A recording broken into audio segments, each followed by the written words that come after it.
Many people liked Eustace Conway as a cast member on Mountain Men, but despite what most people thought, fame had caused him more problems than good luck. Was everything just a rumor? What's the deal with the TV show? Eustace has come forward to say that the stories are true. This news is way beyond anything you could have imagined. So take a seat and let us walk you through it. Making the story. We need to learn more about Eustace Conway before we look into the Mountain Men tales and story. E. Robinson Conway was an American scientist, and Elizabeth Gilbert wrote a book about him called The Last American Man. Sarah Vowell learned about Eustace's fame and popularity and chose to write about him in Adventures in the Simple Life. He also talked about him on the weekly radio show This American Life with Ira Glass. Eustace also owns the 1,000-acre Turtle Island Preserve in Boone, North Carolina. He was in an episode of the show Mountain Men, which eventually led to his death. I think it's important to look at his past first. Many people think that Eustace grew up in the woods, but that's not true. South Carolina is where he was born. This comes as a big surprise because Eustace doesn't act like he was born in Carolina. Besides that, he has 3 brothers. He first went into the woods when he was 17 years old. He felt like the modern world was too much for him and wanted something new and different. Conway left home to live in a tent in the woods in search of this. He wore clothes made from buckskin for many years after he left. During this time, he gathered and made tools. Eustace was a really brave young man. His boat trip on the Mississippi River was 1,000 miles long by the time he was 18. Did you just say, wait? There's more. His next big goal was to walk across America on the Appalachian Trail, which he did, covering 2,000 miles. Along the southern coast of Alaska, he kayaked all the way along icebergs and whales. Records show that Eustace has hiked more than 5,000 miles of beautiful forest trails in North America, Central America, Australia, New Zealand, and Europe. These trails have been in everything from sandy deserts to lush jungles. Eustace was the man who history would remember. He loved living with different Indian groups. He shared their culture with everyone when he was with them and made sure they knew about it. Eustace has also worked as a government interpreter in New Mexico's Chaco Canyon National Park and as a state naturalist in North Carolina's Crowder's Mountain Park. Many people thought Eustace was one of a kind as a scientist. He loved the whole world. He thought that the air, the land, and the natural world were enough gifts from God. This expert also didn't miss the sharp eyes of people who love animals. Sally Middleton was one of the women. The famous wildlife artist Sally Middleton told him on his 30th birthday, "You are the most interesting man I have ever met." This statement said a lot about Eustace's character. Eustace has always been the type to go after his goals and enjoy life to the best. He had gone to the woods to learn what it had to teach, just like Thoreau. He lived in the woods for over 40 years. He had his ups and downs, and he learned a lot from them all. One of these times was when he cut his thumb. Going to the hospital should have been the best choice for a man who was in a lot of pain, but he didn't do that. Instead, he used 12 stitches to sew it back together and plant medicine to fix it. Eustace was schooled, even though he loved being in the woods. This is another interesting fact about him. He went to Appalachian State University and was named the most outstanding anthropology senior after he graduated. He has a degree in both anthropology and English.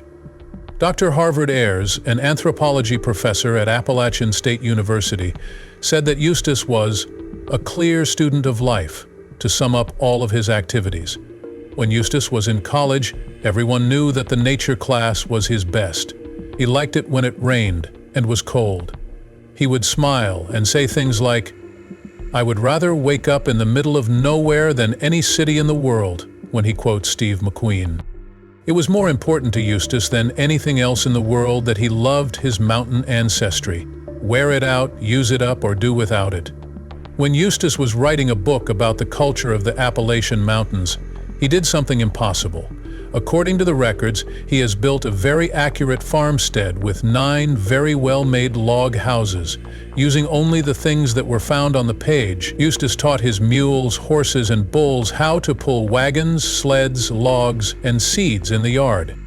Eustace also set a world record for the fastest horseback ride from the Atlantic Ocean to the Pacific Ocean in 103 days.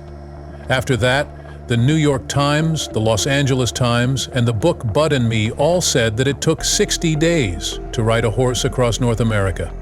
Bud and Temple Abernathy, who were 11 and 7 years old, are said to have made this trip. The two took a horseback trip from New York City to San Francisco, which was 3,609 miles long. In August 1911, they began their trip. Eustace did more than just break the world record. He also went 800 miles across the Carolinas in 21 days. He had a lot of faith in horsepower and loved to use it. He often said that cars can't have kids, but horses can. Also, it was said that Eustace had started teaching environmental ethics a long time before it became popular. In the past, he said, Americans have cut themselves off from nature. It's been 80 years of progress, and now we're moving so quickly that it's like babies trying to run. He went on to say that we should take it easy and learn more about basic first values. In this day and age, we need to understand nature and live in balance and peace with it more than ever before. For man apart from nature is just a fantasy. It wasn't a surprise to many when Eustace started to lean more toward the teaching line. Why? He was born into a family of teachers. Both of his parents and grandparents taught. His grandpa, Chief Johnson, started Camp Sequoia in 1924. He was a great American and one of the founders of American camping. When he started the Turtle Island program, it was the start of what would become the Sequoia program. This program was very important to the growth and progress of the community. At Sequoia, Eustace's mom grew up in a log home with a big stone furnace for heat. She found herself in nature and learned a lot about it while she was there. That wasn't all she did. She kept going to school, got her master's, and then she started teaching. Dr. Eustace Conway, her husband, is a professor of chemical engineering and loves being outside. He was really into hiking and loved it. His record showed that he had hiked 50 miles of mountain tracks in one day. That's why Eustace was brave and hard to stop. It's in their genes. When Eustace was little, his dad would often take him with them. He loved everything he did. He got used to whitewater boat trips when he was only 4 years old. He also learned how important school was by spending time with his father. He automatically became interested in wanting to learn and teach as a result. Eustace found out everything and did it all. Turtle Island Preserve, on the other hand, was a career dream come true in 1987. He planned to create a center for teaching about the environment and a 1,000-acre wildlife refuge close to Boone, North Carolina. He built it, and he made sure that people fell in love with wildlife in the preserve. Emerson said, "What you do speaks so loudly that I cannot hear what you say." As a teacher, he loved to use this quote. Eustace said, "Just real became our motto, and hard work, focused and determined, our daily mantra." This showed how important the Turtle Island Preserve was to him. Eustace's life was without a doubt lovely. He didn't know it, but fate had other plans for him, and they weren't so good. He started having problems when he joined the TV show Mountain Men. The show, which was about his daily life, doing chores and making food for the winter, almost cost him his image and everything else. Mountain Men. Mountain Men is an American reality TV show that debuted on May 31, 2012, on the History Channel. This show has become very famous because of the people who play the parts. There were mean reports, though, that the Mountain Men might not be as real as many people thought. Here are some facts about the cast members of Mountain Men that you should know before we go on.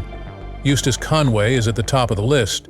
In the Blue Ridge Mountains of North Carolina, Eustace lives on a piece of land that he calls Turkey Island. Eustace hosts people on the island and teaches them basic skills for staying alive in the wild. Mountain Men became one of the most watched TV shows thanks to his big impact. The other way Eustace makes money is by gathering firewood using old methods. It was fun for him and the people who watched. That was about to end, though, when his land was in danger, and he had to fight to keep it as his own. Not only Eustace, but also his friend Preston Roberts joined and often appeared on the show. Someone else in the group is Marty Maiorato. They live in the small Alaskan town of Two Rivers with their daughter Noah and his wife Dominique. The Alaska North Slope is where Marty's house is located. Every month, he would fly his Piper Super Cub with Tundra tires to get there. He used a sled to take care of his animal traps, which he used to get furs whenever he was there. People watching were amazed and excited every time he did this. Tom Orr is another interesting group member. Tom used to be a horse cowboy. He lives with his wife Nancy and their dog Ellie near the Yak River in northwestern Montana. They had to deal with a 7-month winter along the way, but they worked hard to get ready for it. The people next door also helped them. Tom's life is different. He knows how to tan the furs of game animals very well, and he did this by using traditional American ways. On the other hand, Rich Lewis hunts mountain lions. Lewis, unlike some others, finds great pleasure in killing lions. He lives with his wife Diane in Montana's Ruby Valley. He went around with a pack of hounds to find mountain lions with a lot of emotion. The show got good numbers and a lot of attention because people liked seeing how excited and sweaty he was. He said that he was getting too old to chase after the lions during season 6, which was sad. He didn't join the show for season 7 because of this. George Michaud was there too. During the winter, he camped along the Snake River and the Teton Range in Idaho. George had a hard life, but he didn't mind. Charlie Tucker has also been added to the set. Tucker lives in Ashland, Maine, near the Great Woods. He is also a fur hunter like George. He works together with Jim Dumont most of the time. Kyle Bell worked as a game shooter and guide. He doesn't trash the forest when he goes shooting. Instead, he hunts on more than 45,000 acres of rough land. Kyle also lives with his 10-year-old son Ben in New Mexico's Samaritan Valley. What about Morgan Beasley? He lives in the Alaska Range with his partner, Margaret Stern. Records show that the two are approved bush pilots. There was also Jason Hawk on the TV show. He was a master blacksmith and the owner of Jason Hawk's Outlaw Forge Works. His family lives near the Ozarks in Arkansas. Preston stayed on the show with them until July, when something terrible happened. Reports say that Preston died on July 24, 2017 from problems caused by cancer. He was 60 years old. Eustace felt sad because he loved and cared deeply about his friend, but he had to let go. He showed how much he hurt in many ways. Eustace talked about Preston in a piece he wrote for the Turtle Island Preserve. He talked about how he felt about losing his best friend and the people who helped and supported him. He wrote and helped a huge number of students and friends, always making their lives better. He also said that Preston was one of the most honest people he had ever met. Eustace also said that Preston loved his wife more deeply, completely, and completely when he was living. In honor of Preston, Eustace asked people to give money to the GoFundMe. As he collected the gifts, he thanked everyone and said that some of the money would be used to fix Preston's roof, which was leaking. Eustace liked Preston a lot and thought he was one of the manliest men he had ever met. He also told him that he would always want him by his side in a fight. In his tribute, he wrote, "But I want to leave you with a rare and personal picture of Preston, half naked, in the winter. He wore a pink dress to try to make his beloved wife Kathleen smile while she was fighting cancer. His plan worked. She smiled and did it." Preston loved Kathleen and did great work no matter what. A lot of people were crying by this point, and Eustace ended his post with a quote about crying. He also said that he was still crying about his friend's death that day. He also posted a picture of Preston on Facebook with the words, "Rest easy, Preston James Roberts." Preston Roberts passed away at 3:30 p.m. because of problems caused by a tumor on his stomach that could not be removed. On July 24, 2017, in the arms of his beloved wife, Kathleen, with family and friends nearby. Eustace also wrote that they couldn't describe how sad they were about the mountain man's death, and that Turtle Island would hold a gathering to honor his life. In the next episode, Eustace had a hard time physically and mentally without Preston by his side. Preston was his right-hand man, and without him, it was hard for him to run their lumber business by himself. He needed help to do what was asked of him. After he died, his son Joseph Roberts showed up in a number of shows during the seasons. The team members who had grown to love Preston felt better when he was there, but it wasn't enough. On the show, Jake Herrick also hunted mountain lions. He showed a lot of skill and ability. Jake lives in the Tobacco Root Mountains in Montana. Mike Horstman has been added to the list. Mike used to be a bear hunting guide. He lives with his dog Adele on Alaska's Kodiak Island. In Wyoming's Wind River Range, Josh Kirk lived and worked as a ranch manager and shooter. He stayed there with his daughter Eden, his wife Bonnie, and them. Kid and Harry Yoren are the last people on the list. Being on the reality TV show was a big deal for these boys. They worked as cow ranchers and hunters for a living in Idaho's Sawtooth National Forest, which is also called the Sawtooth Wilderness. Kid and Harry were the first people to be linked to stories and scandals about the mountain men. A lot of people said that they had an accident on set. That's really bad, right? But let's see if this is really true.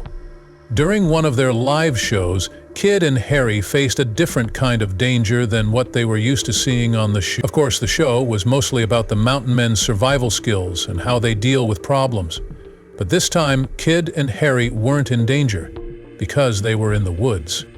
The episode was called Tom's Big Day, and Kid and Harry were in a dangerous free fall after an ATV accident. In that episode, Jake goes on patrol of the ranch to watch over the new cows. Nancy gives Tom a gift he will never forget, and Josh also tries to catch a stray house cat. Jason was busy reusing old farm tools to keep the bladesmithing business going. They were all too busy with different things to notice that Todd and Kid were in trouble. Kid and Harry were riding an ATV on rough terrain during the preview for the show.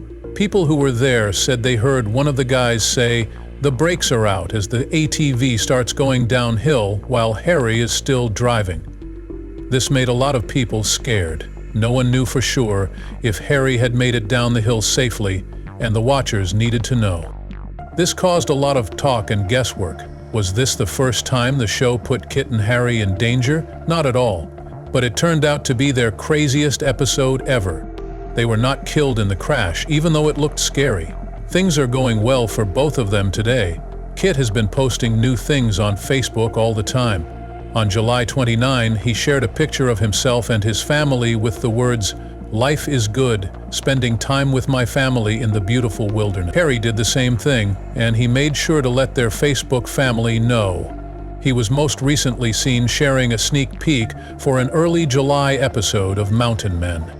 After what happened with Kid and Harry, there was another problem with the Mountain Men. The show grew less well-known and watched. Why?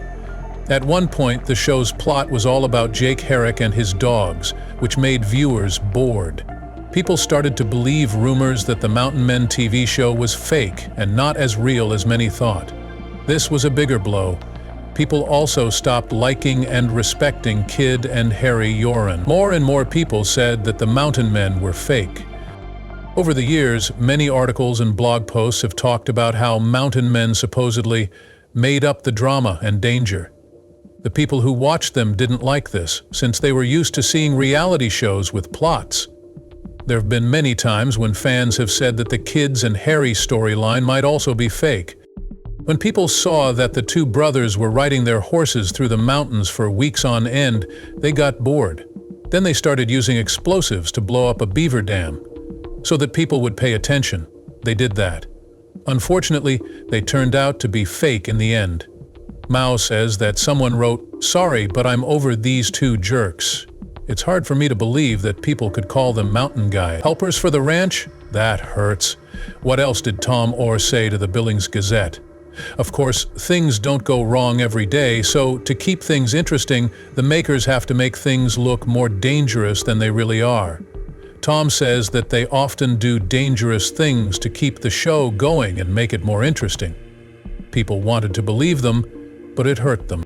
Eustace Conway's rough times. A lot of people thought that mountain men might have been to blame for Eustace's tragedy, because his life was less crazy before he joined the reality show. But after he talked about Turtle Island on TV, a lot of problems came up and he almost lost his land. Soak up the good news that's coming up. Let's go. Eustace had to depend on his interns and trainees to take care of Turtle Island Preserve. He did not like the tax-free regulatory scheme, though. He needed a regular flow of campers who would pay. He took care of his own business and didn't like it when other people got in the way. That quickly changed, though, after someone complained about him. It was said that Eustace's Turtle Island Preserve wasn't built properly. The Watauga County Planning and Inspection Department looked into Turtle Island after getting the report. They did a careful search and found many buildings that had never had permits. The county attorney gave Eustace 3 choices and pointed out many health and safety code violations. Either bring the buildings up to the state's basic standards or have a professional sign-off that they've met the code and have the right permits. He had a hard time with it. Some people said it was more than just a normal probe, though. It was clear that someone was after Eustace. Joe Furman, the director of planning for the county, said that the problem began in late spring 2012 with a call from someone they didn't know. The person who called talked about Eustace's illegal projects. A week later, an envelope with an unmarked, poorly drawn but very accurate color-coded map was given to someone. The map showed roads, houses, and wiring.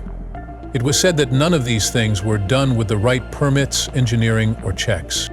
They had to look into Eustace because the information was so clear and thorough.